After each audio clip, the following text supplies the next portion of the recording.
بسم الله الرحمن الرحيم وأنزلنا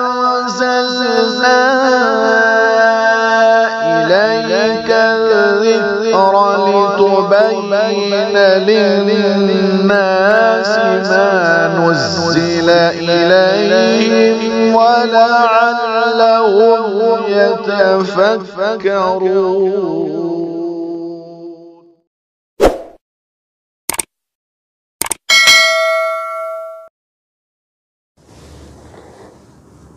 الحمد لله نحمده ونستعينه ونستغفره ونؤمن به ونتوكل عليه ونعوذ بالله من شرور أنفسنا ومن سيئات أعمالنا من يهده الله فلا مضل له ومن يضلله فلا هادي له ونشهد أن لا إله إلا الله وحده لا شريك له ونشهد أن سيدنا ومولانا محمدا عبده ورسوله.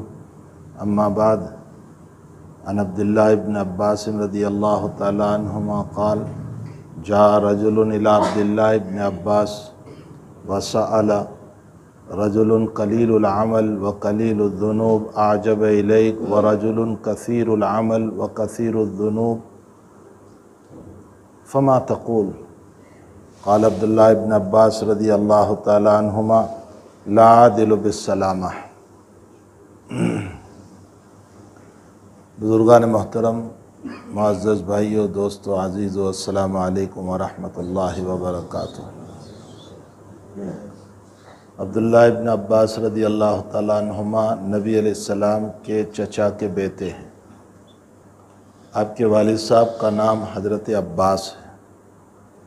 حضرت عباس رضی اللہ تعالیٰ عنہما فتح مکہ سے پہلے ایمان تو لے آئے تھے لیکن ہجرت نہیں فرمائی تھی، اور ہجرت نہ کرنے کی وجہ خود حضرت نے منع فرمایا تھا، اور اس کی وجہ یہ تھی تاکہ مکے کے حالات نبی علیہ السلام کو معلوم ہوتے رہے. اس کی بنیاد پر حضرت عباس نے ہجرت نہیں فرمائی تھی. بہرحال عبداللہ ابن عباس رضی اللہ تعالیٰ عنہما حضور پاک صلی اللہ علیہ وسلم کے عم محترم ہیں. آپ کے چچاؤں میں بعد تک زندہ رہنے والے آپ کے یہی چچا ہیں جو حضرت کی وفات کے بعد بھی زندہ رہے اور نبی علیہ السلام سے بہت پیار و محبت کیا. ہجرت کے موقع پر اسی چچا سے مشورہ ہوا تھا مدینے والوں کا، اور حضرت عباس نے فرمایا تھا کہ میرے بھتیجے کو لے جانا ساری دشمنی کو لینا ہے. اگر تم میرے بھتیجے کی حفاظت کر سکتے ہو تو لے جاؤ. اب ہی نے رائے دی تھی، ورنہ تو میرے پاس رہنے دو. تو آپ کو اپنے چچا، اپنے بھتیجے نبی اکرم صلی اللہ علیہ وسلم سے بہت محبت تھی. مدینہ شریف آ جانے کے بعد بھی بڑے عجیب و غریب واقعات حضرت عباس کے ہیں. ایک مرتبہ بحرین سے مال آیا. حضرت کا معمول یہ تھا کہ اپنے گھر میں نہیں لے جاتے تھے، مسجد ہی میں دلوا دیتے تھے. حضرت کا معمول یہ بھی تھا کہ جب نماز پڑھنے کے لیے چلتے تھے لا یلتفت یمینا ولا شمالا، اس مال کو دیکھتے نہیں تھے، سیدھے مسجد میں فجر کی نماز کے لیے تشریف لے گئے.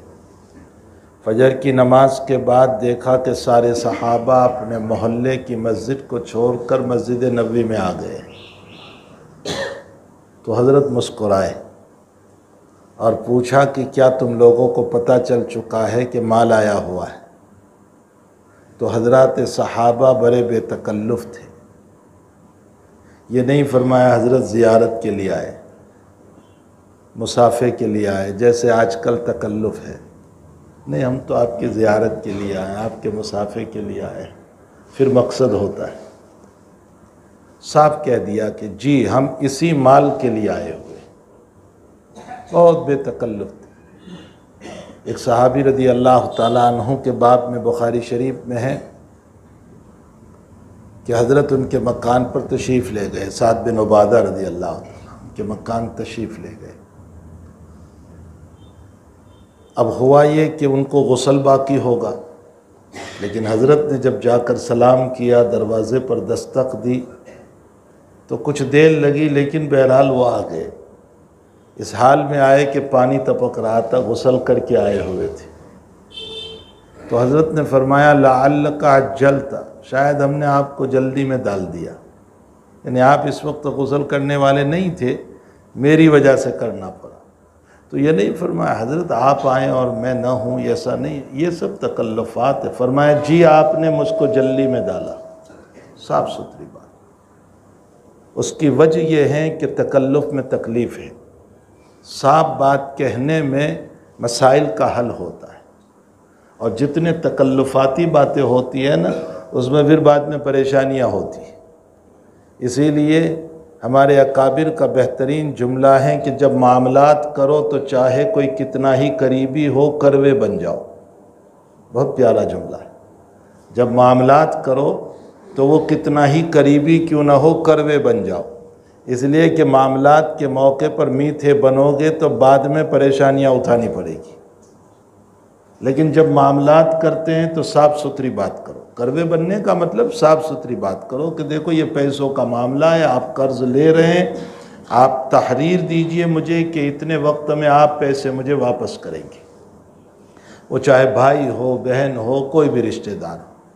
یہ تھوڑا سا کروے الفاظ جو ہیں وہ اس وقت کروے لگیں گے، بعد کے مسائل بہت اچھے لگیں گے، اور اس وقت میٹھے بنو گے تو بعد میں پریشانیاں اٹھانی پڑے گی۔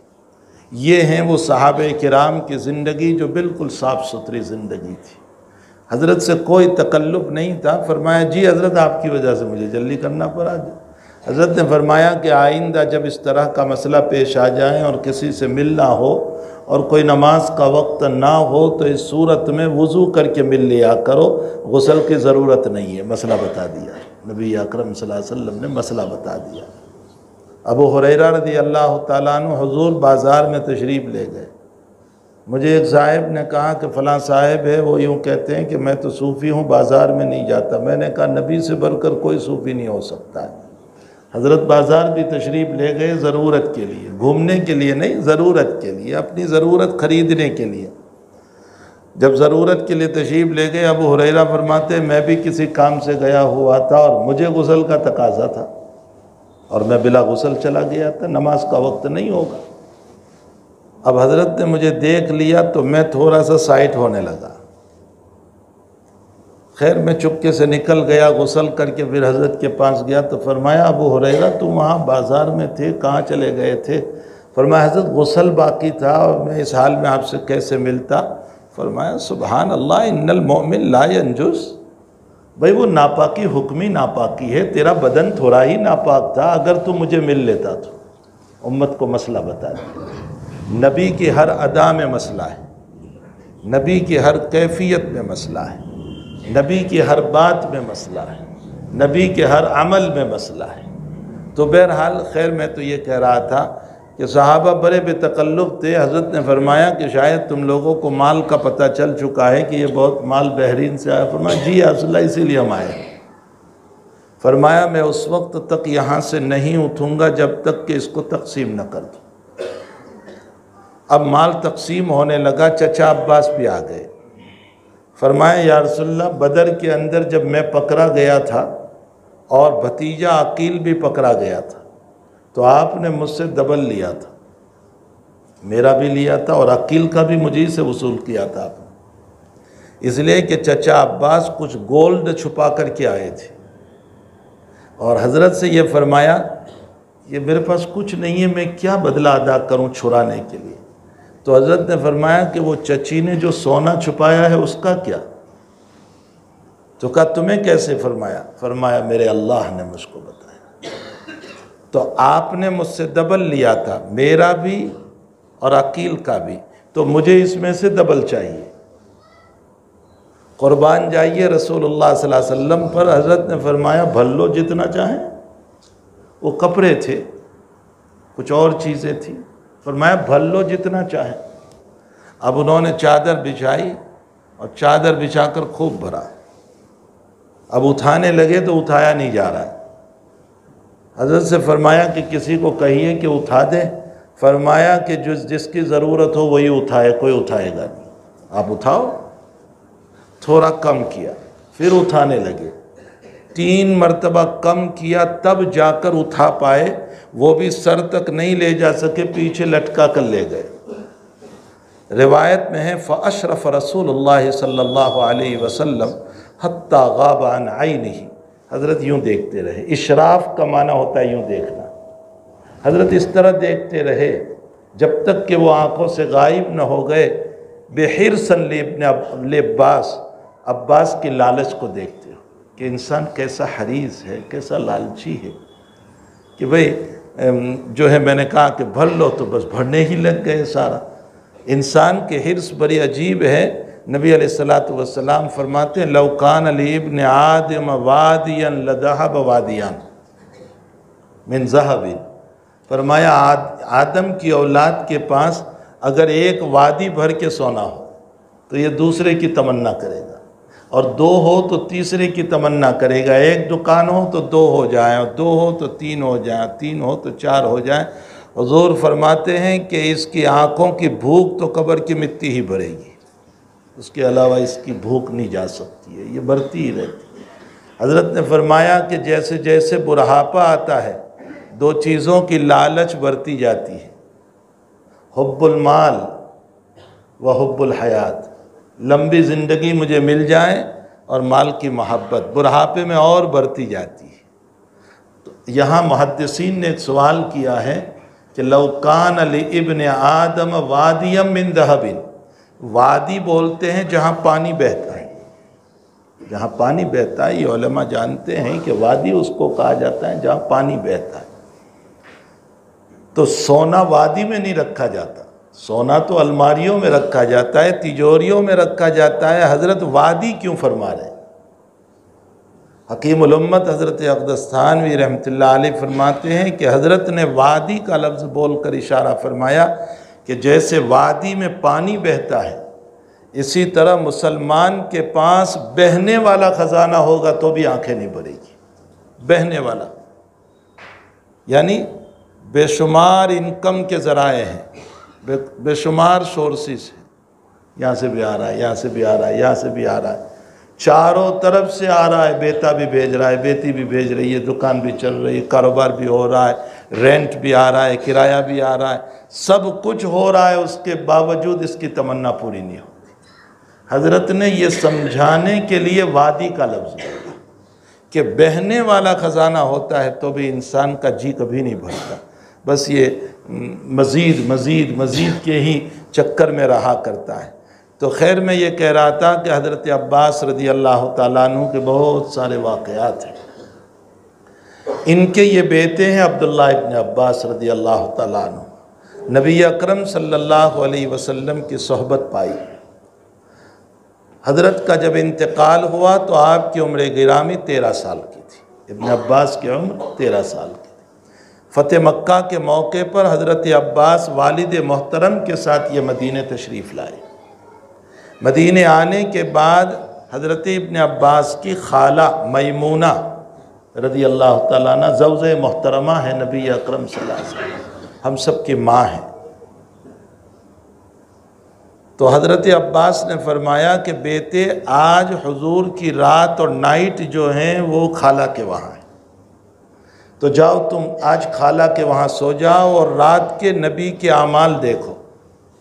اس سے یہ معلوم ہوتا ہے کہ اپنی اولاد کو اہل اللہ کی صحبت میں بھیجنا چاہیے تاکہ ان کی زندگی سے قریب رہ کر کے انسان بچے جو ہیں اچھے اخلاق سیکھیں۔ مسلم شریف کتاب الایمان کی روایت ہے کہ قیامت کے دن صالحین اور نیک لوگ جب جنت میں چلے جائیں گے تو پھر اللہ تعالیٰ سے کہیں گے کہ اللہ وہ لوگ مجھے نظر نہیں آتے الذین یصلون معنا، جو دنیا میں ہمارے ساتھ نماز پڑھتے تھے، ویصومون معنا، اور ہمارے ساتھ روزے رکھتے تھے، ویحجون معنا، اور ہمارے ساتھ حج کیا تھا، وہ جنت میں کہیں نظر نہیں آتے ہیں۔ پوری جنت ہم نے دیکھ لی، کہیں وہ نظر نہیں آتے۔ حق تعالیٰ فرمائیں گے کہ ان کے کثرت گناہ کی وجہ سے جہنم میں ہے، جاؤ تم لوگ، میں تمہیں سفارش کی اجازت دیتا ہوں، ان کو نکال لو۔ وہ جائیں گے اور ان سب کو تلاش کر کے جو ساتھ میں نماز پڑھتے تھے، روزہ رکھتے تھے، افطاری کرتے تھے، روزہ حج کیا تھا، ان کو تلاش کر کے نکال کر کے لائیں گے۔ اس روایت کے تحت علماء نے لکھا ہے، معلوم ہوتا ہے کہ صالحین کی صحبت قیامت میں جہنم سے بچنے میں بھی کام آئے گی۔ بہت بڑی چیز ہے صالحین کی صحبت، نیکوں کی صحبت، اللہ والوں کی صحبت۔ یہ قیامت کے دن جب ہماری صحبتیں دنیا میں ان کے ساتھ ہوگی تو یہ قیامت میں ہمیں تلاش کریں گے کہ ہمارے ساتھ رہتے تھے اور کیا بات ہے کہ وہ نظر نہیں آتے۔ تو ان کی سفارش پر اور ان کی صحبت کی بنیاد پر اللہ تعالی ہمیں جہنم سے نکالے گا، بچ جائیں گے، اس لیے اللہ والوں کی صحبت۔ تو ابن عباس کو فرمایا عبداللہ کو جاؤ رات گزارو، نبی کے اعمال دیکھو۔ اعمال دیکھنے گئے تو حضرت جب تشریف لائے تو آپ جانتے ہیں کوئی بڑے حضرت کے شاندار ہماری طرح مکان نہیں تھے، بیڈ روم، سلیپنگ روم، سٹنگ روم، فلاں روم، دنیا بھر کے روم جو ہمارے وہاں یہ نہیں تھا۔ حجرہ شریفہ جو اس وقت ہیں جس میں آپ آرام فرما رہے ہیں، اسی طرح کے حضرت کے مکانات تھے، بس یہی مکانات تھے۔ تو حضرت میمونہ کے مکان میں گئے تو ایک چارپائی تھی، تو میمونہ نے اپنے جو ہیں عبداللہ کو یوں پاؤں میں سلا دیا تھا، جیسے ہمارے بچے جب ساتھ میں سونے کے لیے ضد کرتے ہیں نا تو ماں کسی کو پاؤں میں سلا دیتی ہے، کسی کو گود میں سلا دیتی، تو پاؤں میں سلا دیا۔ حضرت تشریف لائے اور فرمایا نام الغلیم، نبی علیہ السلام نے فرمایا نام الغلیم، منا سو گیا، چھوتے تھے نا، فرمایا منا سو گیا، میمونہ نے فرمایا سو گیا۔ ابن عباس کہتے ہیں میں دیکھ رہا تھا، اس لیے کہ میں تو اعمال دیکھنے آیا تھا، میں دیکھ رہا تھا۔ فرمایا حضرت نے میمونہ کے ساتھ ایک ہی لحاف میں سو گئے اور یہاں تک کہ کھراتے آنے لگے حضرت کے۔ اس کے بعد حضرت اٹھے اور اٹھنے کے بعد ایک مشکیزہ لٹک رہا تھا، پہلے اپنی آنکھیں مسلی اور دعا پڑھی اور مشکیزہ لٹک رہا تھا، اس سے پانی پیا اور ان فی خلق السماوات والارض واختلاف اللیل کی آیات پڑھی۔ ابن عباس کہتے ہیں میں بھی اٹھا، میں نے بھی اسی طرح کیا۔ اب حضرت استنجا کے لیے تشریف لے گئے تو میں نے پانی رکھ دیا تاکہ حضرت کو وضو کے لیے پانی تلاش نہ کرنا پڑے۔ نکلے حضرت تو سامنے پانی، وضو کر کے میمونہ سے پوچھا پانی کس نے رکھا؟ فرمایا عبداللہ نے۔ تو نبی علیہ السلام نے چونکہ یہ فقاہت اور سبزداری کا کام ابن عباس نے کیا تھا، حضرت نے دعا دی اس موقع پر اللہم فقہہ فی الدین، میرے عبداللہ کو دین کا فقیہ بنا دے، یہ دعا اس وقت دی۔ اس کے بعد ابن عباس کہتے ہیں کہ میں نے پھر اسی طرح وضو کیا جیسے حضرت نے کیا۔ حضرت نماز کے لیے کھڑے ہوئے تو میں بھی سائڈ میں کھڑا ہو گیا، میں آپ کی بائیں طرف کھڑا ہوا تو حضرت نے میرے کان کی لو پکڑی اور مجھے دائیں طرف کھڑا کر دیا، اس لیے کہ جب ایک مقتدی ہو تو امام کے دائیں طرف کھڑا رہے گا، یہ اس کا مقام ہے، یہ مسئلہ ہے۔ میں دائیں طرف کھڑا ہوا، حضرت نے اپنے برابر کھڑا کیا تھا، یعنی یہاں آپ کے پاؤں تو میرے بھی ساتھ میں، لیکن میں ایک آدھا قدم پیچھے ہٹ گیا۔ نماز کے بعد حضرت نے پوچھا عبداللہ ہم نے آپ کو اپنے برابر کھڑے کیے تھے، لما تخنست؟ تخنس کا معنی پیچھے ہٹ جانا۔ فرمایا لما تخنست، پیچھے کیوں ہٹ گئے؟ 8 یا 9 سال کا بچہ نبی کو جواب دے رہا ہے، انت رسول اللہ و انا امتی، آپ رسول ہیں میں امتی ہوں، میں آپ کے برابر نہیں کھڑا ہو سکتا۔ حضرت اتنے خوش ہوئے اس جواب پر، اتنے خوش ہوئے، دوسری دعا دی اللہم علمہ الکتاب، اے اللہ میرے عبداللہ کو قرآن کا علم عطا فرما۔ بس یہ دعائیں قبول ہو گئی، عبداللہ ابن عباس رئیس المفسرین بنے، حبر الامہ بنے۔ علامہ محمد ابن حزم ظاہری رحمۃ اللہ علیہ جو مسلکاً اصحاب ظواہر سے تعلق رکھتے ہیں، ابن حزم ظاہری فرماتے ہیں کہ میرے علم کے مطابق عبداللہ ابن عباس کے علوم کو میں نے تلاش کیا تو 7 اونٹوں پر بکس بھر جائے اتنے علوم ہیں، 7 اونٹوں پر بکس بھر جائیں اتنے علوم عبداللہ ابن عباس رضی اللہ تعالیٰ عنہ کے۔ آپ جب تفسیر فرماتے ہیں تو عجیب و غریب تفسیر فرماتے ہیں، آپ کے اقوال امت کے لیے شاہراہ ہدایت ہے۔ یہ عبداللہ ابن عباس کی میں نے مختصر سوانے، ورنہ اسی میں تو وقت پورا ہو جائے۔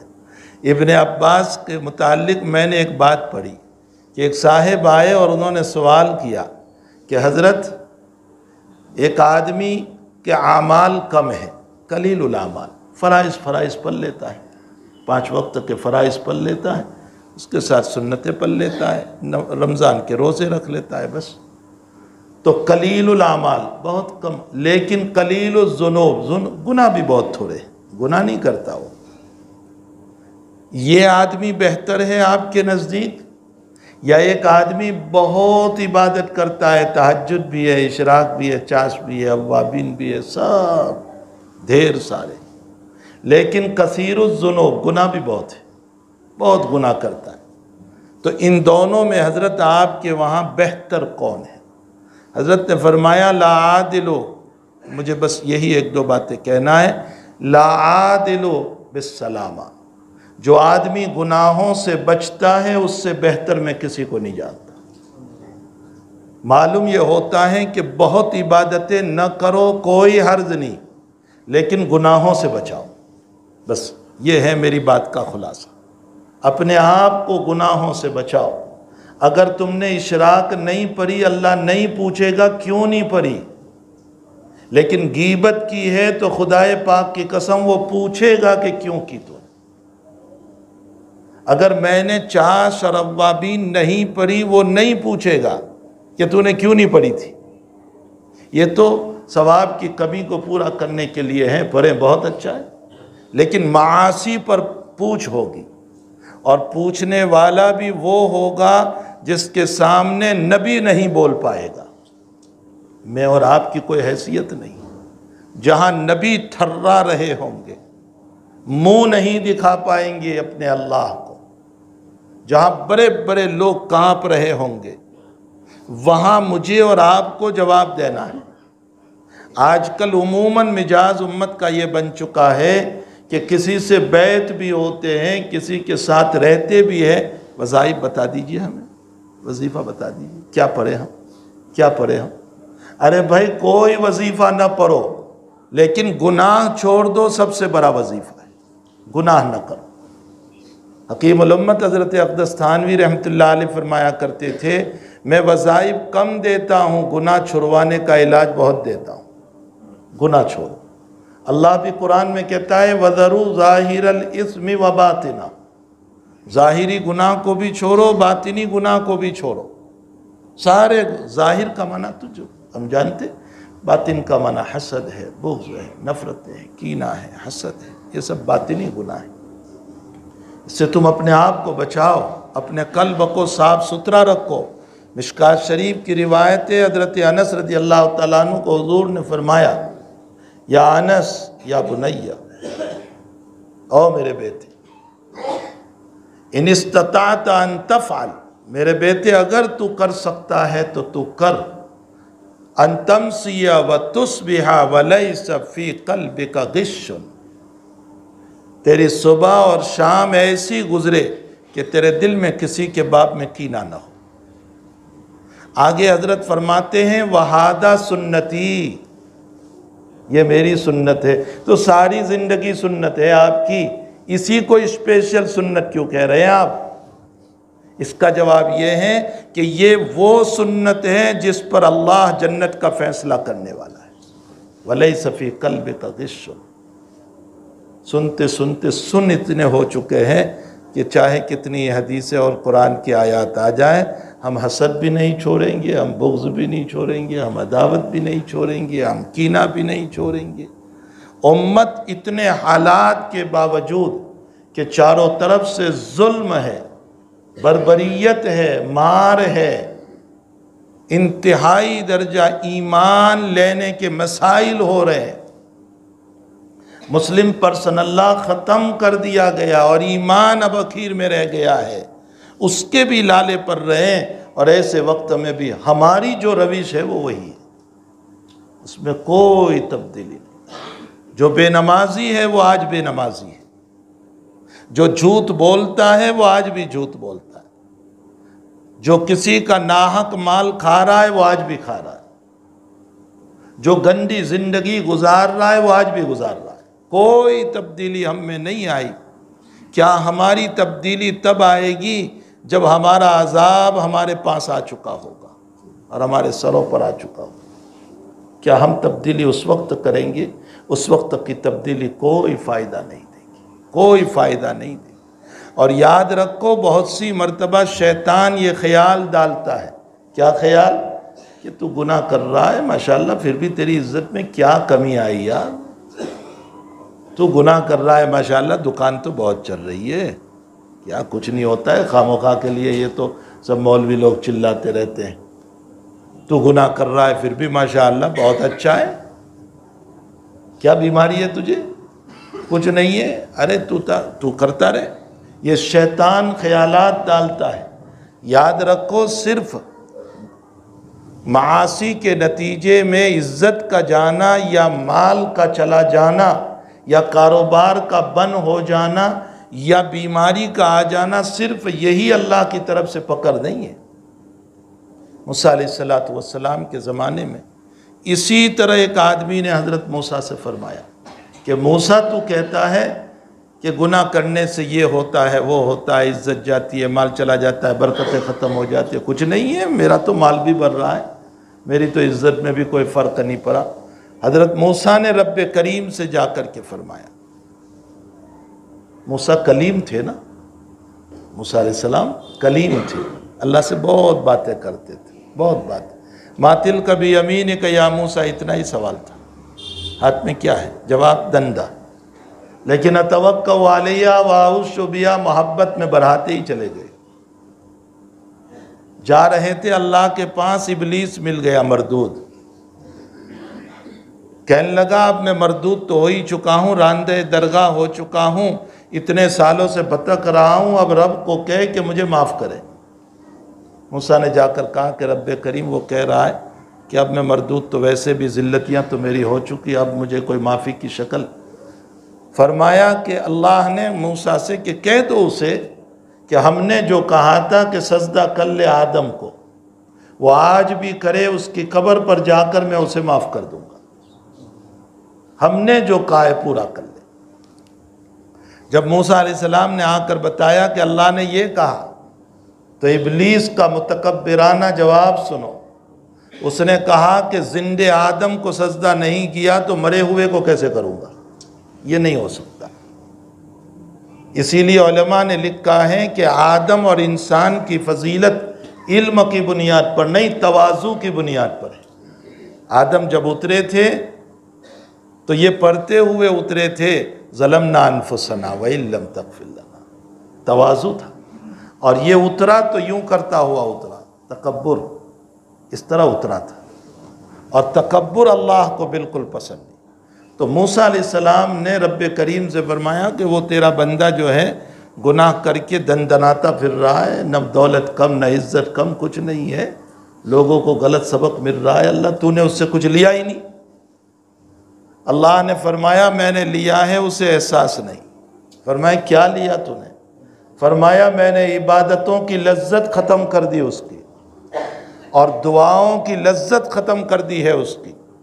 اب اس کو عبادت کو جی نہیں لگتا، دعاؤں میں جی نہیں لگتا۔ جب موسیٰ نے آ کر یہ سنایا تو وہ کہنے لگا کہ یقیناً یہ بات تو ہے۔ تو میرے بھائیوں، صرف دولت اور عزت گناہوں سے کم نہیں ہوتی، کبھی دولت عزت رہ جاتی ہے، اللہ عبادت کی لذت ختم کر دیتا ہے۔ یہ بھی بہت بڑی پکڑ ہے اللہ کی، یہ کوئی معمولی پکڑ نہیں ہے۔ اس لیے اللہ کے سامنے روتے رہنا چاہیے۔ حسن بصری سے کسی نے پوچھا کہ حضرت مجھے رونا نہیں آتا، فرمایا حدیث میں ہے رونے کی صورت بناؤ۔ فرمایا وہ صورت بھی نہیں بن پاتی، تو فرمایا تیری تقدیر پر رو لے کہ اللہ نے رونے کی دولت تجھ سے چھین لی ہے، رونے کی دولت ختم ہو گئی تھی۔ اللہ ہمیں 2 قطرے آنسو کے بہانے کی توفیق دے دے، یہ بھی انعام عظیم ہے، یہ بھی بہت بڑا انعام۔ تو وَذَرُوا ظَاهِرَ الْإِثْمِ وَبَاطِنَهُ، ظاہری گناہ کو بھی چھوڑو، باطنی گناہ کو بھی چھوڑو۔ گناہ کے نتائج کیا ہوتے ہیں؟ پہلا نتیجہ یہ ہے کہ دل سیاہ ہو جاتا ہے۔ دوسرا، گناہوں کا خلاصہ یہ ہے کہ انسان کے قلب پر سیاہ پن آ جاتا ہے۔ تیسرا یہ ہے کہ جب معاصی عام ہوتے ہیں اللہ بارش بند کر دیتا ہے۔ چوتھا یہ ہے کہ حالات بگڑتے چلے جاتے ہیں۔ یہ سارے معاصی کے نتائج ہیں۔ اب ہم عامل کے پاس دوڑیں گے کہ کوئی تعویذ دے دیں جس کی وجہ سے حالات سنور جائے۔ بہت سے لوگ کہتے ہیں کہ ہم اتنے اچھے ہیں پھر بھی لوگ ہمارے ساتھ برا کر رہے ہیں۔ حقیقت یہ ہے کہ میں نے رب سے برا کیا ہے تو لوگ برا کر رہے ہیں۔ اگر میں اس سے معاملہ صحیح کر لوں تو سارے لوگ مجھ سے معاملہ صحیح کر لیں، یہ اس کا وعدہ ہے۔ تم مجھ سے معاملات صحیح کر لو، میں تمہارے معاملات کو صحیح کر دوں، تو اس سے ہم اپنے معاملات کو صحیح کر لیں اور اپنے نفس کو توڑو، اپنے نفس کو توڑو، اس کی چاہت کو توڑو اور اللہ کی مرضیات پہ اپنے آپ کو لاؤ، اس کی مرضیات پہ۔ رب چاہی زندگی، من چاہی زندگی چھوڑو۔ میرے ذہن میں واقعہ آیا، اسی پر میں بات ختم کر دوں۔ آپ نے سنا ہوگا حکیم الامت حضرت اقدس تھانوی رحمۃ اللہ علیہ نے اس کی بڑی زبردست شرح فرمائی ہے کلید مثنوی میں۔ علامہ رومی نے یہ واقعہ نقل کیا ہے۔ رومی فرماتے ہیں کہ محمود اور ایاز، آپ نے نام سنا، یہ محمود علاقے سندھ کے بادشاہ، سندھ افغان میں آیا، وہاں کا یہ بادشاہ، ایاز ان کا چہیتا غلام تھا۔ ایک مرتبہ امتحان کے لیے قیمتی ہیرا محمود نے نکالا اور سارے خادموں کو کہا کہ اس کو توڑ دو۔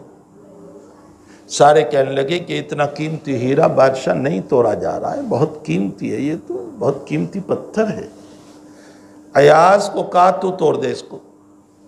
ہتھوڑا اٹھایا اور اس کو توڑ دیا۔ بادشاہ بھی مصنوعی طور پر، آرٹیفیشل طور پر غصے ہوا اور لوگ بھی کہنے لگے یہ کیا کر دیا تو نے، اتنا قیمتی لاکھوں کا ہیرا توڑ دیا۔ ایاز نے جواب دیا کہ بادشاہ سلامت، ہیرا ٹوٹ سکتا ہے، آپ کا حکم نہیں ٹوٹ سکتا۔ علامہ رومی نے یہ جواب نقل کر کے یہ لکھا ہے کہ مسلمانوں عہد کر لو، میرا نفس، میری بیوی کی خواہشات، میری اولاد کی خواہشات اور میرے نفس کی خواہشات ٹوٹ سکتی ہے لیکن میرے اللہ کا حکم نہیں ٹوٹ سکتا۔ یہ عہد کر لو۔ اگر اس عہد پر ہم آ جائیں گے تو خدا پاک کی قسم زندگی بہترین بن جائے گی۔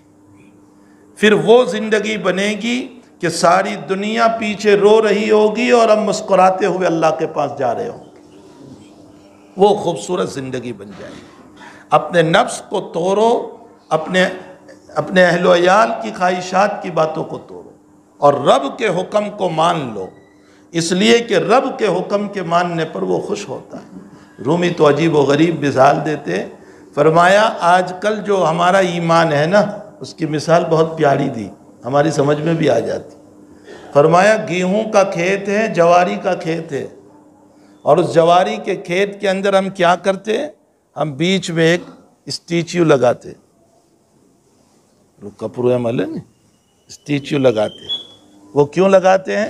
وہ اس لیے تاکہ پرندے اس کو انسان سمجھ کر بھاگے۔ گیہوں کے کھیت میں، چاول کے کھیت میں، جواری کے کھیت میں وہ اسٹیچیو لگاتے ہیں تاکہ بھاگے۔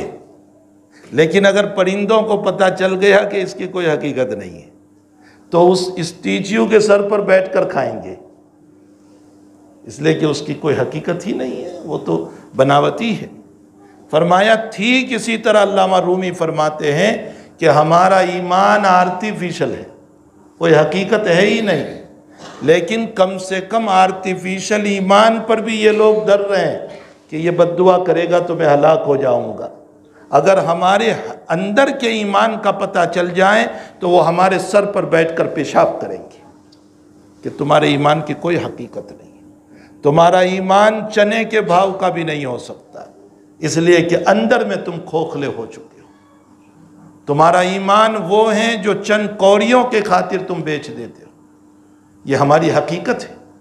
اللہ تعالیٰ ہمیں صحیح ایمان، مضبوط ایمان نصیب فرمائے. اپنے نفس کو توڑیں، اللہ کی مرضیات پر چلے. وَذَرُوا ظَاهِرَ الْإِثْمِ وَبَاطِنَهُ. بس یہی میری بات کا خلاصہ ہے کہ ہم اپنے نفس کو توڑیں، اللہ کے حکم کو مانیں.